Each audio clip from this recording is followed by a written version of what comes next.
See how one member of the Multicultural Center is helping empower women. Find out how signatures on a school ID can make voting easier for students. In sports, a new team is setting up shop at UCF. Nightly News starts now.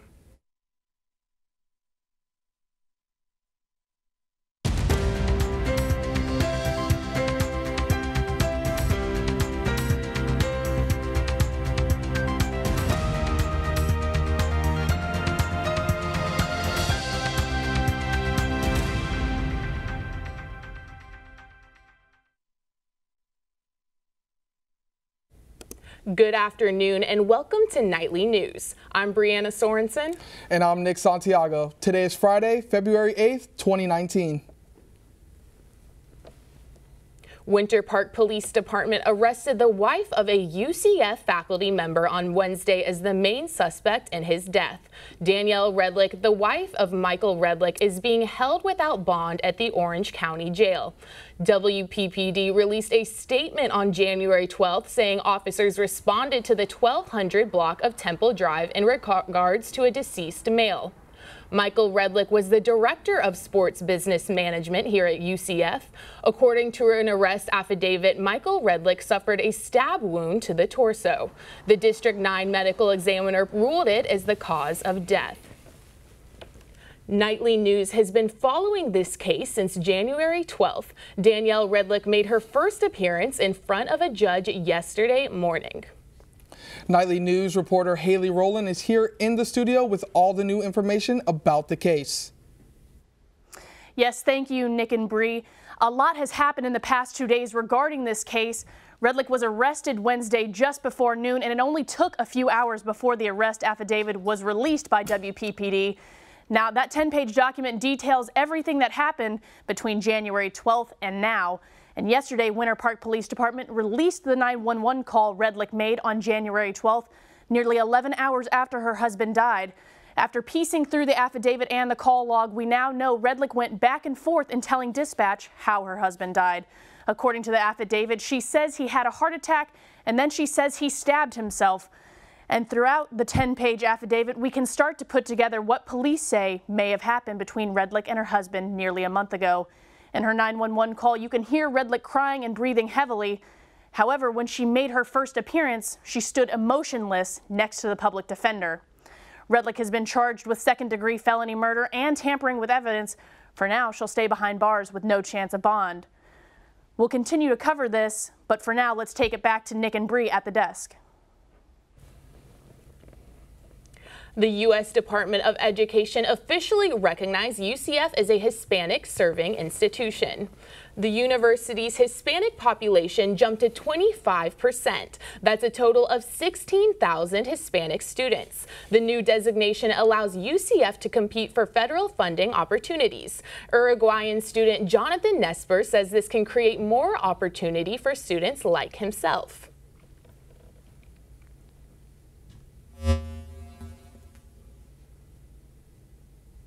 Academia research and also diversity within academia research, and I've been to a lot of conferences that where they make that the focus of bringing underrepresented groups, whether socioeconomic or racial. Benefits. They will not only benefit Hispanic students, it will also increase education and funding for low-income students too. A new petition to the Florida legislature is aiming to make student ID cards comply with voter ID law. If passed, students will be able to use their student IDs in upcoming elections. Here is UCF Nightly News reporter Carolina Tessuto with more. With the UCF ID, students are able to buy things, get Scantrons, access student-only locations such as all-night study, and even get into their dorms. But soon, students may be able to use these same IDs to vote in elections. A new campaign called Southern Students Vote is petitioning the Florida legislature to make university IDs adhere by voter ID guidelines. UCF student Michael Desmond thinks that using student IDs as voter IDs would be convenient. We're already handing them out to every student in our university, so it's just practical to make it so that every student can use it to go vote. This campaign even gained the attention of the SGA Senate. SGA Senator Anthony Lopez is spearheading a resolution backing the Southern Students Votes initiative. Pressure from universities is probably one of the best ways to get this passed, simply because, it affects college students the most. The Florida Division of Elections says student IDs can be used to vote, but all IDs must include a signature and picture identification. Professor Philip Pollock says that IDs are not a deterrent for young voters. Most of the impediments for young people voting are all psychological. It's not as engaged in politics as older generations are, not as embedded in the community as older generations are. In Orlando, Carly-Ann Tessuto with UCF Nightly News. If passed, the voter ID campaign will affect the 2020 presidential elections. The Southern Students Vote petition to the Florida legislator, Let Florida Students Vote, can be found on change.org. 4 organizations are coming together to plan the first Establish Her Summit. The Multicultural Academic Student Services is teaming up with 3 other organizations on campus to empower women. The founder of the summit, Stephanie Campbell, says the summit came to be by noticing the needs of women in the community. With Establish Her, the focuses are more on self-care, professional development, and personal development, because I feel like that more related to what young women in college would need or be seeking out for themselves right now. Campbell hopes this summit will empower women to have confidence in their personal and professional life. The conference kicks off today at 5 p.m. in the Student Union. A new study by the National Safety Council says Americans are more likely to die of an opioid overdose than a car accident. Opioids are becoming more powerful, leading to an increase of deaths. Nightly News reporter Abizola Adiamo explains more on how opioid use changed the path of one UCF student's life. Junior psychology major Alex Lewis started using drugs at 15. With peer pressure from the wrong crowd, he says he soon became addicted to pills, heroin, and other drugs. Lewis says that every day was a cycle of finding money for drugs. I just really had no friends, my family, they were pretty much done with me after a while. According to the NSC, the odds of dying of an accidental opioid overdose is 1 in 96. For the first time, this surpasses the odds of dying of a car crash, which is 1 in 103. Carfentanil is a synthetic opioid that's about 5,000 times more powerful than heroin. A lethal dose is about the size of Abraham Lincoln's nose on this penny. Associate Director of Healthcare Tom Hall says that the drug's addictive properties is what spurred the high demand. And the more we're dependent on the drug, the less our brain naturally produces those endorphins. And then we end up with the addiction. 5 years ago, Lewis decided to get sober. After being charged with a felony for drug possession, he wanted to make a change in his life. I was just I want to die, but I'm not okay with being stupid, and going after drugs really makes me stupid. And that was kind of the first spark, I guess, of wanting to be sober. Now, Lewis says he's motivated to stay sober and make improvements in the rehab industry. In Orange County, Abisola Adeyemo, UCF Nightly News. Awesome. UCF's Behavioral Health Center provides services for students who are dealing with substance abuse. There is also a student organization called Sober Nights for support. It was pretty chilly this morning, right, Nick? Yeah, it's pretty cold. Hope I don't need my sweater. We've got Chris Tran outside to tell us more about what the weather's like. Thanks, Brianna and Nick. It's looking pretty nice outside right now. Right now we got a temperature of about 68 degrees, so it's a nice way to start your Friday. Although it is pretty humid outside, we got about an 81% humidity, so if I were you, I'd probably wait to go outside until that clears by. As far as wind is concerned, nothing major, just 3-mile-an-hour winds coming out of the northwest, so shouldn't be a problem there. If you do decide to go outside, you won't have to worry about any rain, as there's a 0% chance of precipitation, so you'll be all clear there. That's all I have for you right now. We'll send it back to the desk with Brianna and Nick. Thanks, Chris. Up next, find out which history maker is this week's Community Black History Month Spotlight. Plus, how medical students are combating the stress of a rigorous program.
New research shows the students being trained to help you are the most prone to mental health problems. Nightly News reporter Zachary Winicky tells us how UCF is helping its medical students combat pressure and stress. Medical school can be a stressful environment for some students. According to the National Academy of Medicine, those in the medical field are vulnerable to mental health problems. One of the biggest issues is with a syndrome that mimics symptoms of mild depression called burnout. We all have a different story, but we all have our own reasons for pursuing this career path. Then when you get here, you get a little separated from what brought you here because you're just so focused on every day studying. So the UCF College of Medicine and Dr. Daly are integrating wellness into the experience to combat this. Mental health is now part of the curriculum, and the college offers free counseling. They've even added napping pods to help students rest. And one of the new tools being used by the college is right here behind me, a community garden that will be planted and maintained by medical students. It will then become the spot for a weekly meditation session. All this to promote one of the things that Dr. Daly says is most important for mental health: mindfulness. Turning your attention inward, becoming more self-aware, and sort of accepting kind of your situation and whatever it is that you're feeling, and just sort of accepting it and being present in the moment. And just taking those few minutes each day to slow down and pause really has some really positive benefits for a person's mental health. Daly also says sleeping enough and proper stress management are ways to promote mental health. In the end, a healthier doctor can mean a healthier patient. But I think, certainly when a person's not taking care of their own health and well-being, if that continues to go on for too long, it could interfere with their ability to be effective in treating others. From Lake Nona, Zachary Winicky, UCF Nightly News. If you are a student in need of help or therapy, you can set up an appointment with UCF Counseling and Psychological Services. Find them at their website at caps.sdes.ucf.edu. Last week, Nightly News Black History Month Spotlight honored Mayor Jerry Demings, a man of many firsts. That's right, Brianna Abazola, who is today's history-making spotlight. Thanks, Bria Nick. Today's Black History Month Spotlight focuses on someone who happens to be a UCF graduate, Miss Aramis Ayala, the state attorney for the 9th Judicial Circuit Court of Florida. Ayala is the Florida's first black district attorney. Ayala was the lead prosecutor for Markeith Lloyd trial. If you're in the UCF area and eager to learn more about getting involved and being knowledgeable about Black History Month, here are some events to check out. On February 12th, there is a Healing the LGBTQ+ Community and Pride Chats in Commons from 2 p.m. to 3 p.m. And on February 14th, the Pegasus Ballroom will host a Love Gala from 7 p.m. to 10 p.m. You can stay up to date with more events and Black History Month spotlights with Nightly News. Have someone you want to recommend? Reach us at our Twitter at UCF Nightly News. And let's get back to Nick and Bree at the desk. Up next, see what the weather is like in the City Beautiful.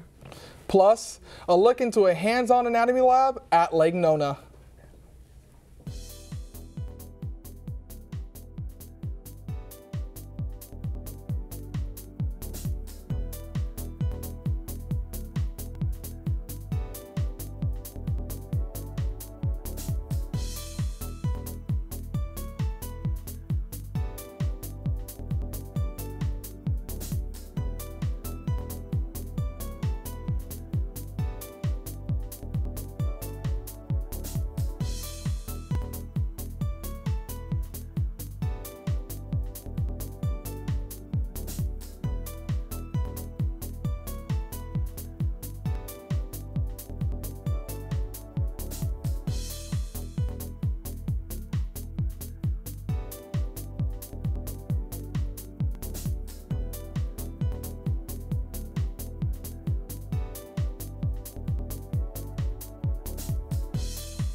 Physical therapy students teaching medical students?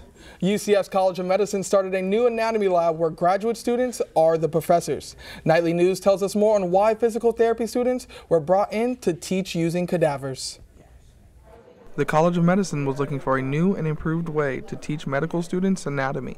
Dr. Daniel Topping came up with the idea to have physical therapy graduate students teach using cadavers. I was fortunate enough to get in touch with my physical therapy faculty colleagues, and they had mentioned that they have some really good TAs with some really good anatomy experience that could help out, and had some time in their busy schedules to help out our students and help our teaching.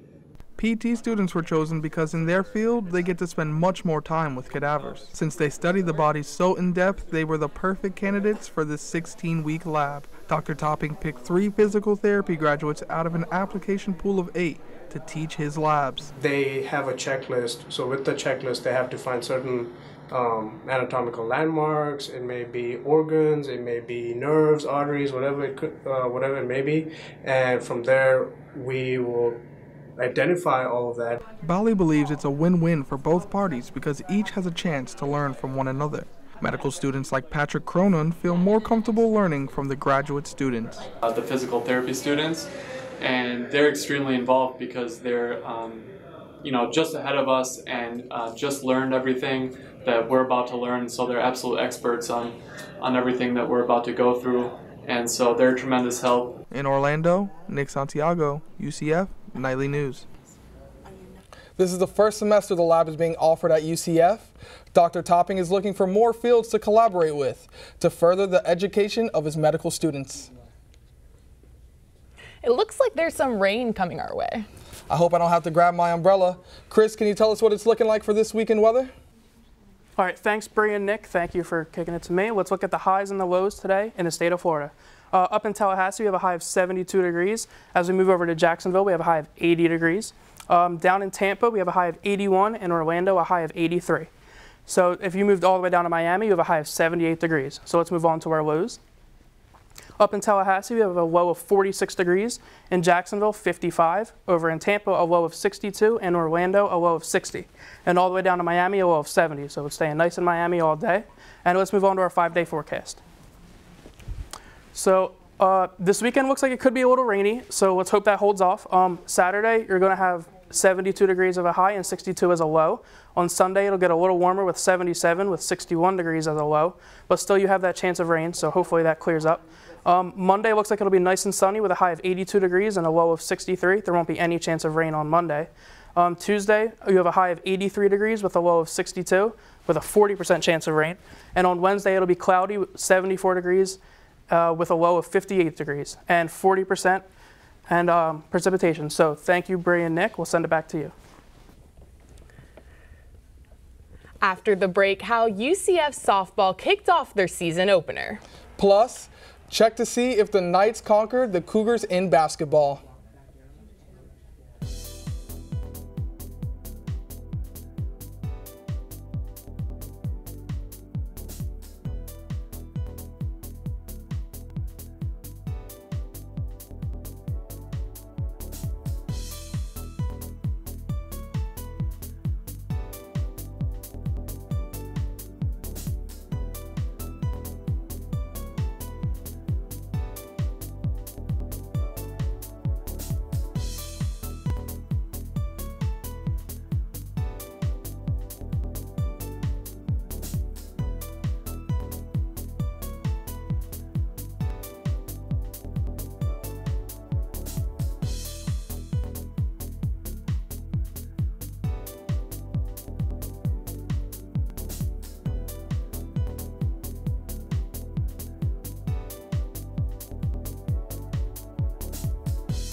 Good afternoon, Knights fans. I'm Tanisha Breidenbach, and let's dive into what's happening with UCF and Orlando sports this week. In early September, a new professional football team was announced to come to the Orlando area. Now, 6 months later, the Knights are not Orlando's only hometown team. Nightly News reporter Brianna Swanson has more on how this inaugural team is making history. On Saturday, football returns to Spectrum Stadium. No, not the Knights. A new team is in town. We get to continue putting great quality football in the bounce house, and we just can't wait to see the party erupt. The Orlando Apollos, a professional football team in the American Alliance of Football League. President of the Apollos, Michael Waddell, says that the team was strategically placed in Orlando. The NFL is in every other major television market except for Orlando. So the Alliance of American Football realizes that. They also see that football is in a growth pattern right now in Greater Orlando. The new league allows former players another chance to lace up their cleats. I got released from Dallas and just it was a lot going through my head, just a long 3 months. And, you know, just getting an opportunity to get the call to come play football. I didn't care where it was, when it was, how much I made. I just wanted to come play. The Orlando Apollos is coached by former Florida great Steve Spurrier. But that's not the only Florida connection. One of the unique aspects about the Apollos is that more than half of the team graduated from Florida colleges, 5 of which are former UCF players that will feel right at home here at the Bounce House. With 29 of our 52 players having played college football in the state of Florida, we have a built-in fan equity. Those fans can come show support on Saturday at 8 p.m. Reporting in Spectrum Stadium, Brianna Sorensen, UCF Nightly News. Fans planning to buy tickets to Saturday's game can visit the Orlando Apollos website, aaf.com. Tickets start at $20 per person. The UCF Knights softball team kicked off their season last night against the Ole Miss Rebels. The Knights fell 3-0 in the first game of the 5-game homestand. UCF pitcher Alea White threw a complete game, while third baseman Tamisha Glover went 2 for 2 at the plate. However, the Knights were unable to put runs up on the board. Ole Miss pitcher Brittany Finney threw 7 shutout innings and drove in one of the Rebels' 3 runs. The Knights are hitting the field again tonight at home against number 21 Minnesota. First pitch is at 7:30 p.m. The Knights suffered their 3rd loss in conference play last night. UCF lost to number 12 Houston 77-68. The Knights struggled on the glass and at the free throw line, where the team made only 14 of their 27 free throws. The team started off slow in the first half and was down 15 at halftime. In the second half, UCF attempted to come back and even close the Houston lead to 7 points in the final minute. In the end, it was not enough for the Knights. The Knights now sit at 16-5 on the regular season and 4th in the AAC standings. The Knights' next game is Sunday at SMU. Tip-off starts at 2 p.m.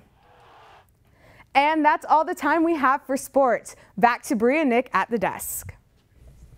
That's all the time we have for now. Thanks for joining us. Remember, you can always keep up with us during the week on our YouTube, UCF Nightly News. And if you've got a story idea you want us to know about, send it our way. You can reach us at nightlynewsucf@gmail.com. Thanks for watching and have a great day.